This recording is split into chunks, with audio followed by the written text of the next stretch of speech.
Hello, my name is Sandy Strack Arabian, and I'm the Trauma Program Director here at Tufts Medical Center located in downtown Boston, Massachusetts. We are an ACS-verified Level 1 trauma center.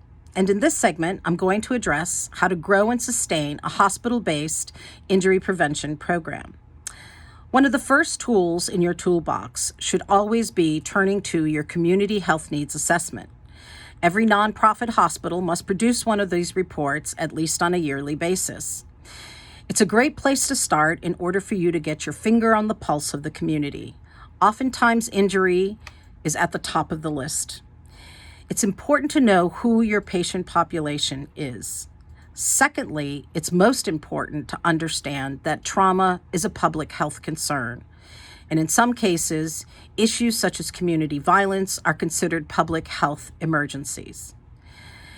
In the American College of Surgeons Committee on Trauma Book of Rules, better known as Resources for Optimal Care of the Injured Patient, they often suggest that you turn to your three most common mechanisms of injury within your hospital population.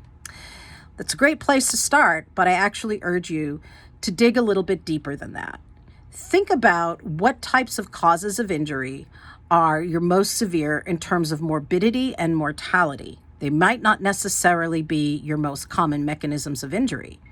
You may also have seasonal concerns, such as water sports and water safety issues during the summer months, or perhaps during the winter months, such as skiing accidents, etc. So these are things that you must consider in terms of mechanism of injury and putting it in that public health framework. The next thing that you must consider, going back to talking about really identifying who your population is understand the social determinants of health and what your public health policies are within your local community, within your state, and what are the national trends. Understanding the social determinants of health is key in understanding recidivism and how people get hurt and what fuels community violence and other mechanisms that are common in your area. It is then that we can truly address some of these issues, not only within the hospital, but in collaboration with our local departments of health at the state and national level. There's a lot of information out there that can aid you in developing programs. The first thing that you have to understand in a hospital-based injury prevention program is that we like to call it the big P's and the little p. The big P is your overarching program. What is your vision and goal for developing and sustaining an efficient and effective injury prevention program? And then what are the little programs that will be contained within the big program? That could be falls prevention, it could be safe driving, it could be child passenger safety seat information and education. So these are places to begin with, understanding what those common mechanisms of injuries are within your community. Once you decide on a program, don't just stop with the fact that it might be a canned program that is labeled evidence-based. Do your research. In order to be efficient and effective and on top of your game, in order to have impact in reducing the burden of injury within your population, you have to do the work. You have to understand your communities. You have to understand their concerns. You have to understand the environments in which communities find themselves in. Underserved communities may have lack of resources, lack of infrastructure. It may be difficult to roll out programs. And more importantly, you have to understand cultural and religious beliefs. As in most public health forums, when you produce a message that you want to inform and educate your communities with, you have to ensure that that message is going to be received in the format in which it was intended. So very important to understand that, first of all, trauma is a team sport, and your injury prevention professional can't do it alone. It involves your trauma medical director and all of your trauma physicians. It involves your trauma program manager. It involves your trauma registrar. And more importantly, it involves the support of your hospital administration. Once you find programs that you feel are efficient and effective and that you can take out to the community and help inform and educate all of your population, it's important that you get funding and support from your hospital administration. And you can't do that alone unless you do it as a team. You can't Reach out outside of the hospital for collaborative efforts in efforts to produce a program that might be effective within your community unless you have the support of your entire organization. So you have to be an advocate for your patients, and you have to be an advocate for your program.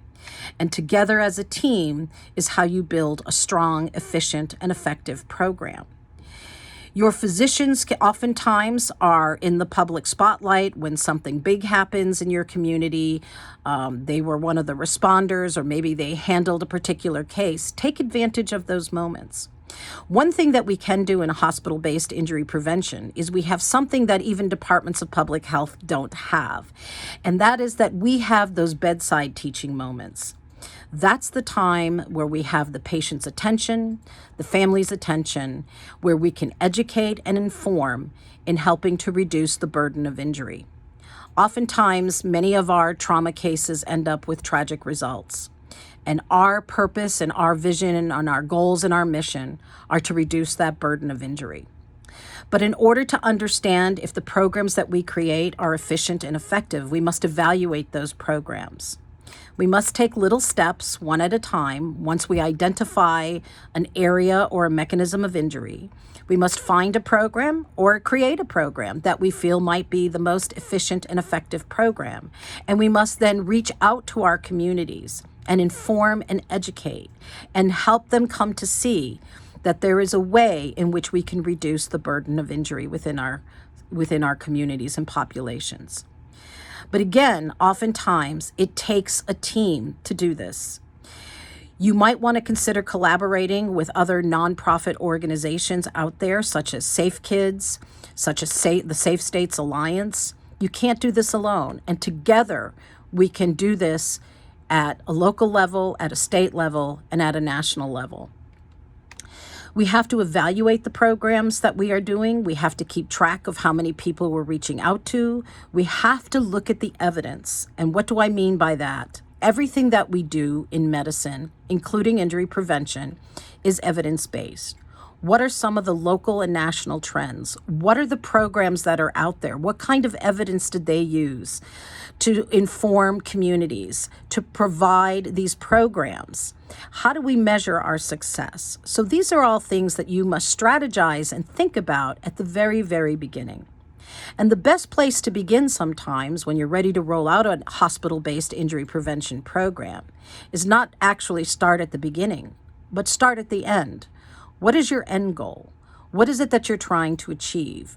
And work your way backwards. In order to gain funding and support from your administration, you have to provide them data. You turn to the various data sources that are available to you within your own hospital. Not only all of your hospital discharge information, but there's a wonderful tool within the trauma center known as the trauma registry, in which you can very easily keep your finger on your patient population's pulse by using the data contained in your trauma registry.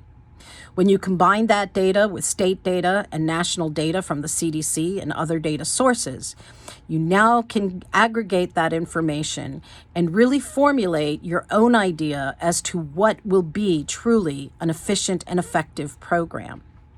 There's a lot of work, and you shouldn't be doing it alone. You need to have the support of your trauma program manager, of your trauma medical director. You need to have the support of your organization's administration, social work, and other individuals that will impact your efforts in injury prevention. It's a lot of work, but it's very rewarding. And if we can reduce one tragedy, if we can reduce the burden of injury in a community, even in a small way when we're first getting started, it's certainly a step in the right direction.